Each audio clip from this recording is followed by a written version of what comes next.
Cristian es papá de Rodrigo, sí, tiene una historia muy particular con el tema del autismo. Él es creador, como dijo recién Omar, de la página de Facebook Padres Autismo en Acción. Sí, donde es una página, bueno, él contará un poco mejor, pero que se creó para compartir junto con otros papás que atraviesan la misma situación. Y la verdad que es un padre luchador, es un papá luchador y bueno, y vale la pena, pensamos en que valía la pena traerlo para que pueda compartirnos un poco su experiencia. Su página es muy particular, tiene contenido muy interesante.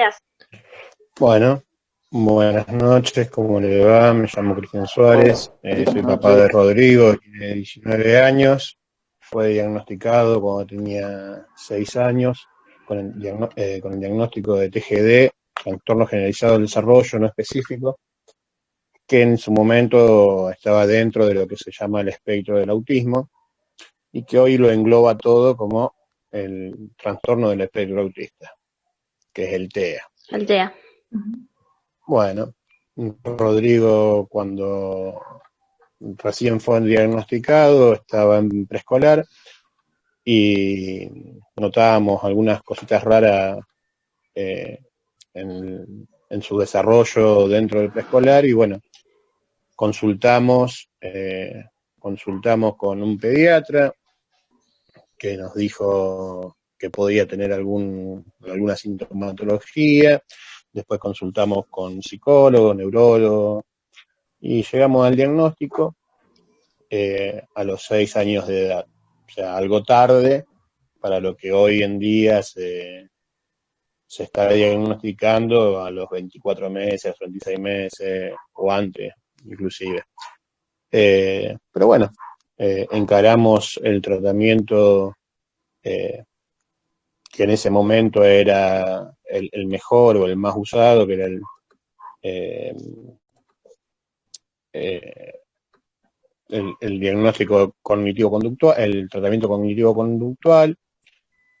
Había equipo terapéutico de psicóloga, psicopedagoga, fonoaudióloga, terapista ocupacional, profesor de gimnasia en un centro educativo terapéutico, donde eh, fue abordado intensivamente. Al año siguiente lo retiramos de la escuela para que vaya al centro educativo terapéutico. Y bueno, empezamos con el derrotero normal de todas las personas que están involucrados en este mundo, ¿no es cierto?, del autismo. Empezaste con el tratamiento que la mayoría comienza, digamos. Exacto, lo estándar, que en ese momento era lo mejor y lo más novedoso. Estamos hablando de hace 12, 13 años atrás, en el año 2007. Y bueno, fueron pasando los años, no había grandes avances, la hiperactividad aumentaba y llegó el momento de la única solución posible para que él pueda sostener las terapias era medicarlo. Empezó a tomar risperidona, que es por ahí en los casos de hiperactividad más severo y es como la droga estrella que a los neurólogos les encanta recetar, como la más milagrosa, que en Rodrigo no tuvo demasiado efecto y que con el paso del tiempo se tuvo que ir aumentando la dosis porque uno de los efectos secundarios de esta medicación es que crea un incremento del apetito y hace que los chicos coman mayor cantidad, con mayor ansiedad, con mayor voracidad, y eso los va llevando a aumentar de peso, y el aumento de peso desencadena otra problemática de la medicación, que es la resistencia del cuerpo a la medicación. Entonces, Termina siendo como un ciclo, una cosa que trae la otra. Exacto, entonces una variable para aumentar la dosis de la medicación es el peso de la persona que la toma. Entonces, si él va aumentando de peso porque come más, está más ansioso, está más hiperactivo, hay que aumentarle la dosis. Y así fue pasando durante unos años y después, bueno, cuando ya llegaste a la dosis máxima que el cuerpo de un chico de 8, 9, 10 años puede tolerar, vienen las drogas complementarias. ¿Mm? Que en el caso de Rodrigo fue primero el clopixol, que es como un calmante, vamos a decir así, para que el chico esté más tranquilo, más sedado, y se le fue incorporando con gotas, primero 5, después 10, después 15, después 20, y no había evolución, sí lo que había era un deterioro orgánico, invisible por ahora, porque como era muy chico, el deterioro orgánico no se hacía evidente. Y bueno, después cambiamos de centro educativo terapéutico en otro lugar, con un psiquiatra nuevo, un grupo terapéutico nuevo. Como él tenía muchos movimientos repetitivos, con las manos, siempre con un palito haciendo así, no tuvieron mejor idea que agregarle un anticonvulsivo antiepiléptico para ver si dejaba esos tics. Claro, lleva como tres medicaciones diferentes. Era el ultraneural. Y bueno, evidentemente con 3 medicaciones, un chico de 11 años la sostuvo durante un año más, y a los 12 años su cuerpo, su organismo dijo, basta, hasta acá llegamos.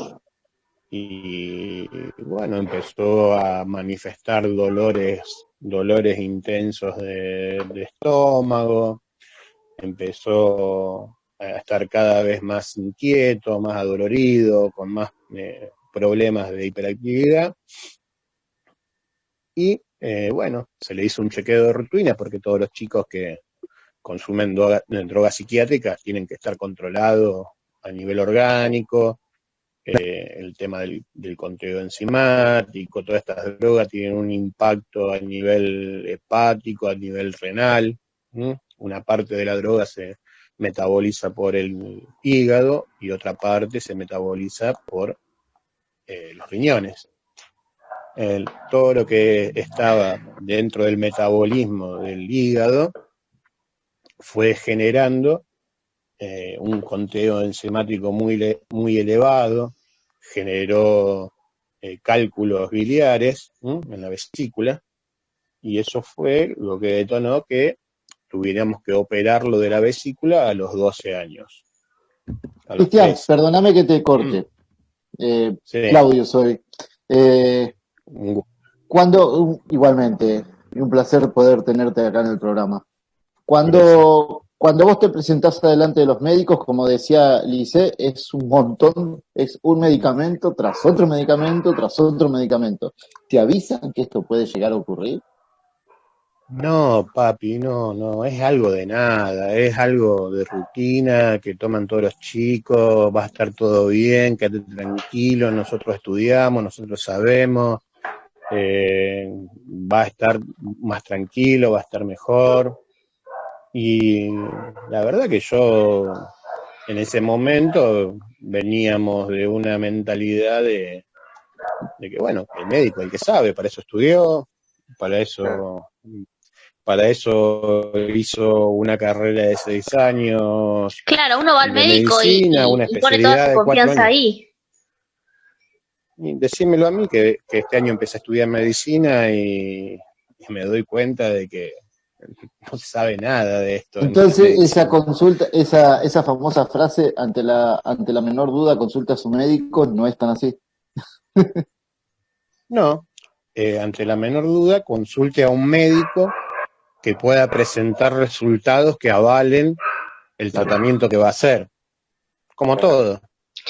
Pero bueno, nosotros íbamos acá en Rosario íbamos los mejores médicos que había acá en Rosario y que hoy en día siguen siendo las eminencias del autismo. No íbamos en tu cuenta tenés una foto como del antes y el después de Rodrigo. Creo que Omar la puso hace poquito. Si la podés poner de nuevo, Omar, la foto que está dividida en dos, que habías comentado. La que está remando. Habías comentado que de cómo estaba antes cuando tomaba medicación, ¿no? Toda la medicación, y cómo está ahora. ¿Qué Mm, acciones llevaste adelante como para contraponerte a todo esto?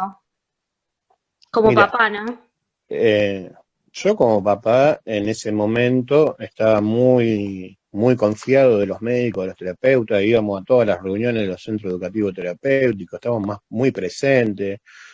Eh, de hecho, el último año que va a un centro educativo terapéutico, nos hacen como algo muy cínico, una evaluación como padres. ¿Tá? Yo tuve que ir durante varias semanas, una vez a la semana, y pasar 1 hora por día con mi hijo y jugar con mi hijo adelante de los terapeutas, con distintos terapeutas. Y ellos me evaluaban en mi rol de padre, a ver si yo podía conectar con el chico, si éramos nosotros el problema del chico, ¿no es cierto? Y bueno, y en ese momento aprobé, pero en realidad yo estaba mucho tiempo de viaje, era gerente de una empresa de celulares, andaba viajando por todo el país, después tuve una distribuidora, cuando me fui de la empresa tuve una distribuidora de los chips de los celulares y viajaba por todo el país llevando los chips y mucho tiempo no estaba en mi casa. Y la verdad que estaba en esos años, perdí el rastro de cómo iba Rodrigo. Yo llegaba a mi casa y aceptaba que mi hijo era así y que iba a ser así toda la vida y Y ya bueno, qué sé está. yo, vos, Era como el vos cuando diagnóstico tenés, dado, vos ¿no? cuando tenés un hijo lo vas a amar como sea que está. ¿Me entendés? O sea, que el pibe estaba totalmente dopado, drogado, y mi único contacto por ahí con el chico era tirarme a la noche a mirar los Power Rangers en la televisión hasta que se quedaba dormido. Y ponerle el brazo abajo de la cabeza para sostenerlo, qué sé yo. Cristian, Y darle un Cristian, beso a la noche, no sé. Sí, un gusto saludarte, te hablo Mar. En todo este gracias. proceso que vos Un también gusto. también empezás de alguna forma, como hacen quizás muchos padres, ¿no? A interiorizarse, a leer, a tratar de, digamos, de buscar distintas, digamos, en todo lo que tiene que ver con la información, ¿no? En relación al autismo. ¿Qué fue lo que vos, digamos, en relación a lo que le decía Lisette, como papá, te diste cuenta que ayudaba a que, digamos, el chico pueda asimilar mejor algunas cosas? Que vos como papá, digamos, en este proceso, ¿qué cosas te diste cuenta que quizás no eran tanto lo que te recomendaban los médicos, que te decían digamos, que tengan los Bueno, fármacos y demás? Pero vos como papá, ¿qué descubriste? no, yo como papá no descubrí nada. A mí lo que me abren los ojos es el médico cirujano que lo opera a mi hijo y que yo lo conocía hace un par de años, pues le había vendido su primer celular. Eh, y, como teníamos así una charla por ahí de confianza, nos dice, bueno, miren, acá el chico está muy mal. Le vamos a sacar la vesícula porque no se puede abrir la vesícula y sacar los cálculos, se la vamos a sacar directamente.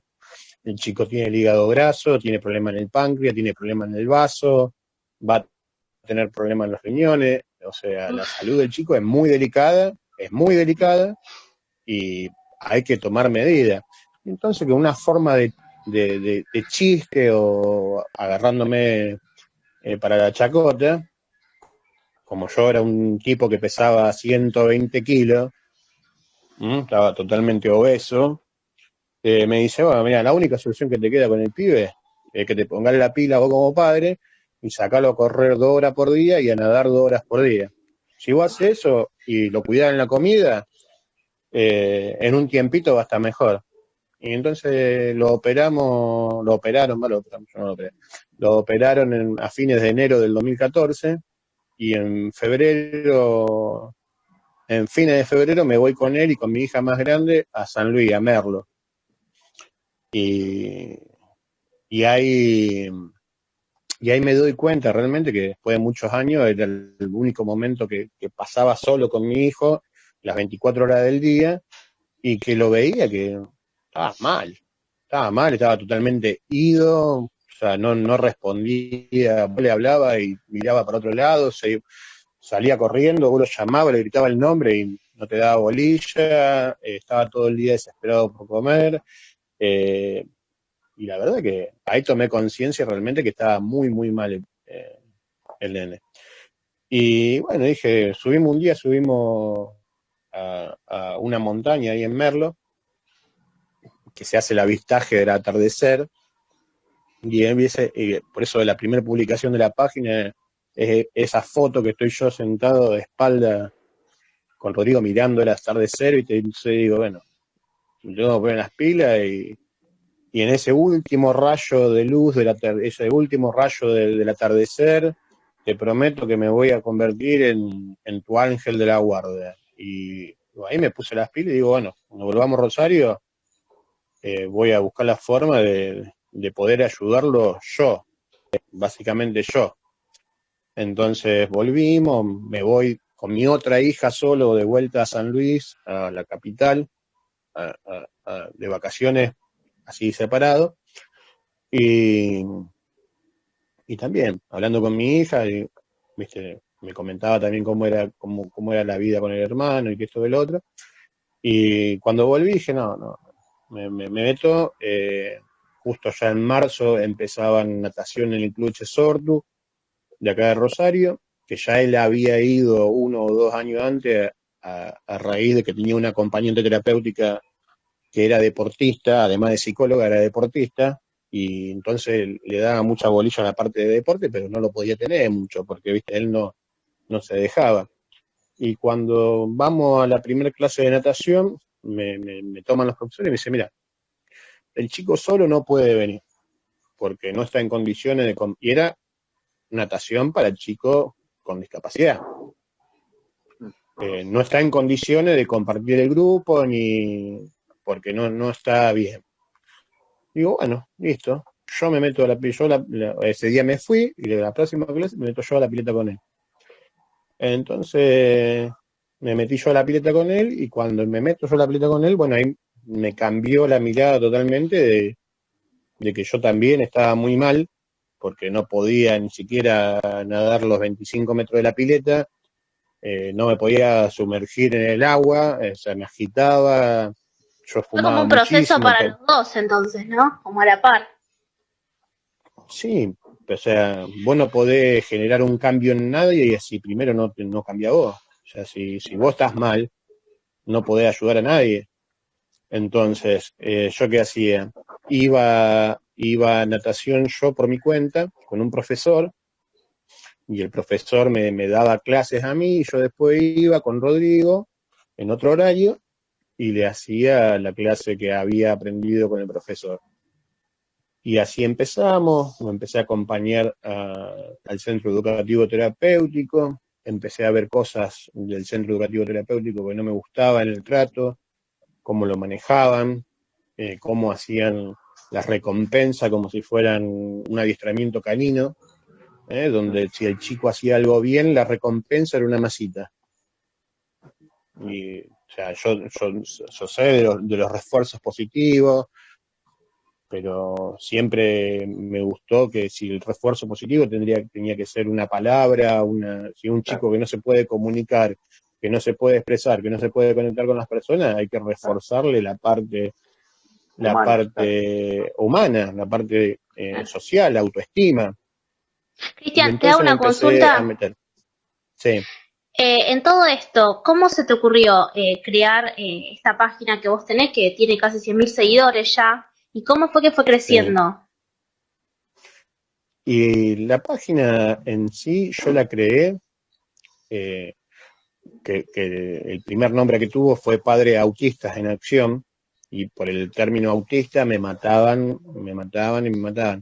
Y a donde yo era una forma, un grito desesperado de pedir auxilio, de pedir una ayuda, de que apareciera alguien que me tirara una soga, que me dijera, che, mirá, hace esto, hace lo otro, pero yo no tenía ni idea.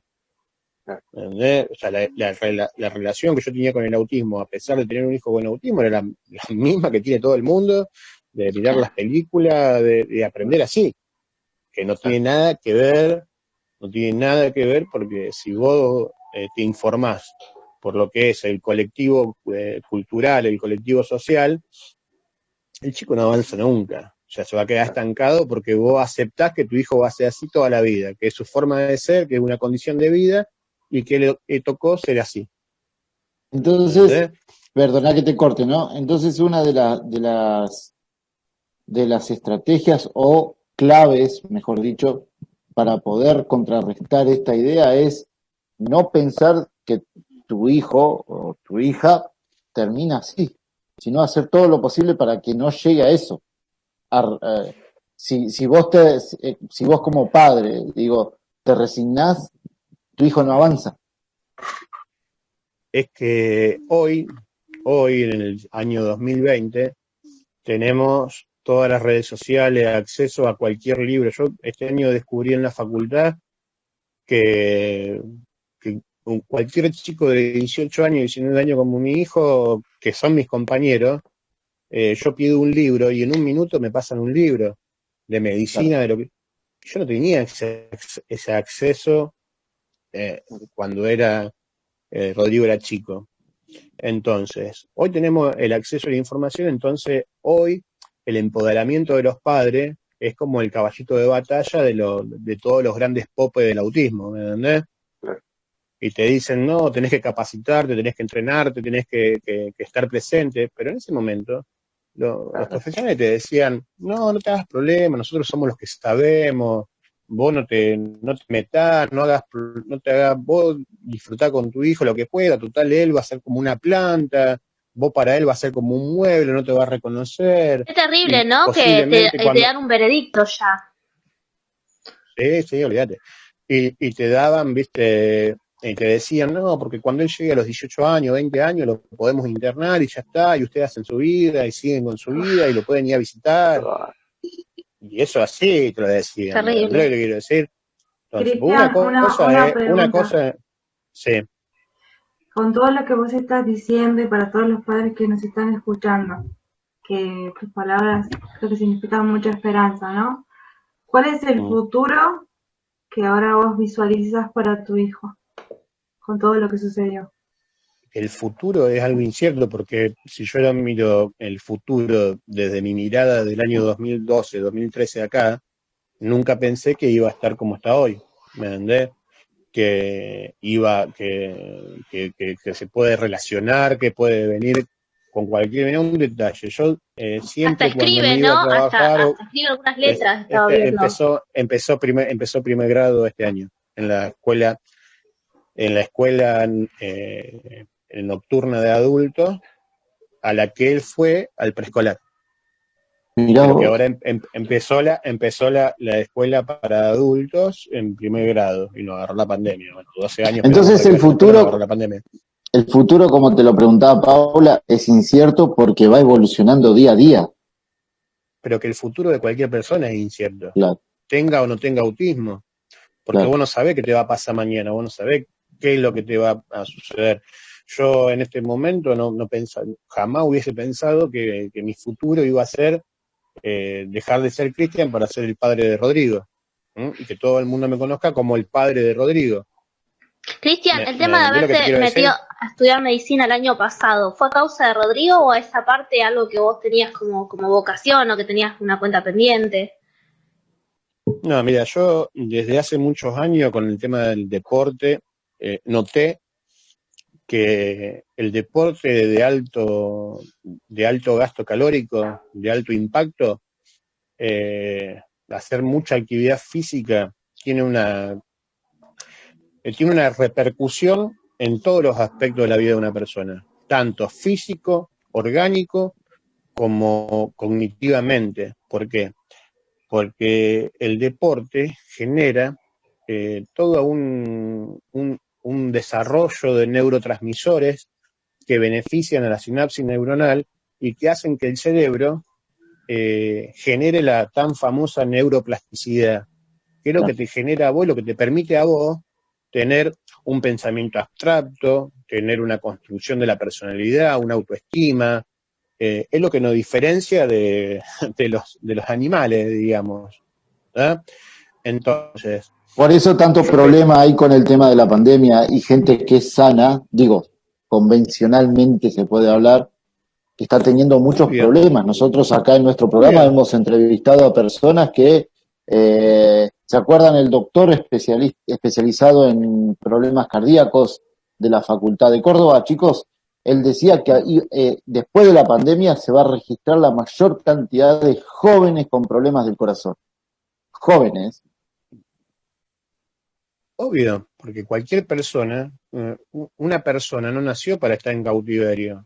Y esto, más allá de que estoy de acuerdo con la cuarentena, con el cuidarnos, eh, eh, va más allá de lo que es el coronavirus, lo que es la pandemia. El Claro, tema no, de yo lo me que es refería la al tema parte de la anímica, inactividad de la las depre personas, provocó un es montón de simple, si factores vos, negativos, claro. exacto, no, además de la inactividad, es tan simple como esto. Un buen estado anímico es, eh, fortalece el sistema inmune. O sea, y el sistema inmune, si está deprimido, si Perfecto. está, te afecta todo, o sea, te afecta el corazón, te afecta el cerebro, te afecta en las relaciones sociales, o sea, hay gente que hace 8 o 9 meses que no le da un abrazo a nadie. ¿Cómo te afecta a vos como ser humano, como persona, el no conectar con otro? El que está, Cristian, nosotros por ahí, mm, eh, volviendo a la temática del TEA específicamente, ¿cuáles son los eh, mitos que como sociedad tendríamos que deconstruir sobre el tema del autismo? ¿Tendríamos que derribar, tendríamos que cambiar?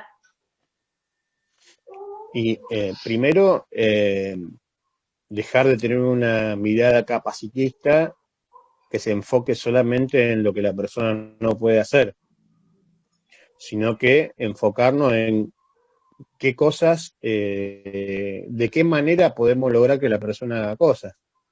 Porque si bien todo el mundo me decía que Rodrigo no podía aprender a nadar, que no podía, por sus problemas motrices, de coordinación, no iba a poder correr, no iba a poder hacer un montón de cosas, y Rodrigo nada en el río, nada en el lago, nada en pileta, fuimos a torneos, corrimos maratones, hasta corrimos un duatlón, que es un acuatlón, ¿me entendés?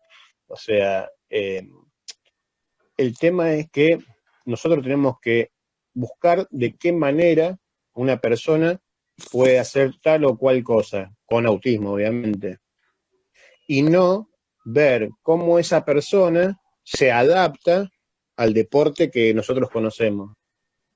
Porque, por ejemplo, o sea, eh, vamos a nadar en un torneo y nadás en una pileta que es cubierta, que intensifica los ruidos al máximo, porque es como estar adentro de una cúpula, y el ruido te ensordece, tenés estímulos visuales que son las boyas de la pileta, tenés estímulos olfativos, que son los químicos que tiene el agua, tenés estímulos sensoriales, que son que es la temperatura del agua. Entonces, todo eso afecta a una persona que tiene un desorden sensorial como es en el autismo. ¿Mm? Entonces, tenemos que buscar, por eso, por ejemplo, él nada mucho mejor y es mucho más atractivo para él nadar en el río o nadar en un lago o nadar en un lugar abierto, porque no tiene Perdóname, esos problemas. perdóname, Cristian, que te corte porque quiero hacer una pregunta antes de cerrar, chicos, me permiten, porque es alguien que escribió. Te está mirando gente de los Estados Unidos, de Perú, de diferentes lados. Blanca está desde los Estados Unidos, pero Marcia Bequis, que la conozco, es amiga, tiene un nene que es autista y tiene hemofilia, es hemofílico como yo. Ella cuenta algo, Pantoja Gerald pregunta, ¿cómo, y te lo hago esa pregunta a vos como papá, digo, ¿no? Eh, cómo tomar esa noticia de que tu hijo va a tener este tema. Porque ella dice, porque ya pasó un año y aún no puede superarlo. Pero porque, a ver, porque cada persona tiene una forma de tomarlo diferente y los tiempos de las personas son individuales, o sea, y es un duelo, porque vos ya no tenés el hijo que vos soñaste, ya está en otra situación. Y entonces vos tenés que hacer el duelo de esa pérdida. ¿Tá? Lo que sí hay que tomar en cuenta es que en el momento que te dan el diagnóstico, los primeros 2 o 3 años después de que te den el diagnóstico, es lo más importante. Es el tiempo que después no lo recuperás nunca más. Se pueden hacer un montón de cosas, pero esos 2 o 3 primeros años es lo más importante. Y hasta el enfoque que vos elijas para tu hijo va a ser un determinante. ¿Por qué? Porque yo, por ejemplo, el año pasado hice un posgrado de neurodesarrollo y autismo en la Facultad de Medicina de Buenos Aires, que está enfocado en una raíz biológica del autismo a través de problemas médicos no tratados, que estos problemas médicos, como respuesta conductual, se asemejan al autismo. Entonces, estamos a través de un montón adelante de un montón de chicos que están siendo diagnosticados por psiquiatra, por neurólogo, por psicólogo, por pediatra, que tienen solamente un tratamiento psicológico, conductual, cognitivo, pero que se deja de lado toda la temática orgánica, todos los problemas médicos no tratados. Entonces, vos tenés un montón de chicos que vamos a hacer algo muy simple, dejan de tomar leche y dejan de comer gluten. Y a los 3, 4 meses tienen una respuesta conductual, cognitiva, bárbara, asombrosa. Entonces, quiere decir que la problemática esencial no era el autismo, eran que estos chicos tenían un problema de intolerancia o de alergia alimentaria que no eran tratados, y la forma de mostrar esa sintomatología se asemeja al autismo. Entonces, si vos recibís hoy la noticia, es tratar de interiorizarte, tratar de aprender, tratar de buscar todo, leer todo, ir viendo qué es lo que más te queda. Y aparte, pedir una ayuda, buscar una ayuda psicológica, una ayuda espiritual, una ayuda social, para fortalecerte vos como persona, como padre, pero vos como persona, para que no te gane la depresión, para que no te gane el no poder asimilar el diagnóstico. Es como todo, es como decir, por eso la página se llama Padre Autismo en Acción y no Padre Hablemos de Autismo. ¿Verdad? Ahora la vamos a compartir también para que los que quieran puedan acceder y seguirte. Perdón que me haya estirado con esto preguntando, pero me pareció muy alentador que entre los padres también se levanten, digo, ¿no? Y tu palabra puede levantar muchísimo a esta persona. Yo le diría a esa mamá que cuando se acueste en la cama, cuando apoye la almohada en la cama, si tiene que llorar, que llore, que pase la pena y que no tenga esa falsa actitud de que no, yo soy una guerrera y voy a salir adelante y voy a... No, porque hasta el más guerrero, hasta la más guerrera de todas, cuando tiene una herida, tiene que venir alguien a curársela, y esta herida quizá no es una herida física, sino una herida emocional. Y hay personas que sí, ahí sirven para atender lo emocional. Psicólogo, psiquiatra, ahí sí se puede recurrir a una medicación para poder hacer un paliativo. Yo no me opongo ahí, porque hay un conocimiento de causa y efecto. ¿Me entendés?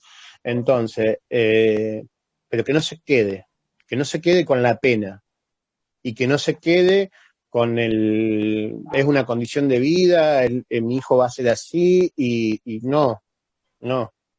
Y más cuando tiene un hijo chiquito de 2, 3 años, 4 años, que a mí me llegan mensajes de un montón de países donde hay chicos de 12 meses que ya le están dando antipsicóticos, y un chico de Terrible. 12 meses, de un año, no camina, no habla, y ya está tomando antipsicóticos. ¿Qué va a pasar con ese Terrible. chico cuando tenga 6 años? ¿Va a llegar a los 6 años? Claro.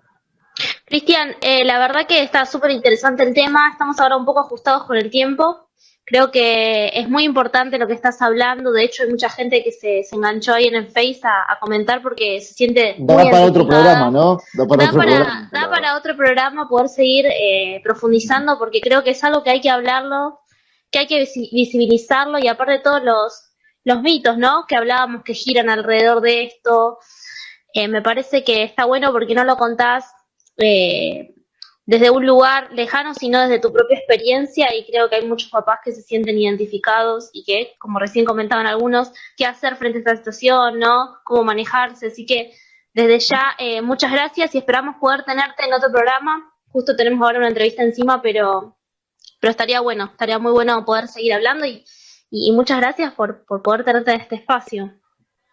Cuando ustedes quieran y cuenten conmigo, está todo bien, y siempre y cuando sea para ayudar a otra persona a que no choque con las mismas piedras, bienvenido sea.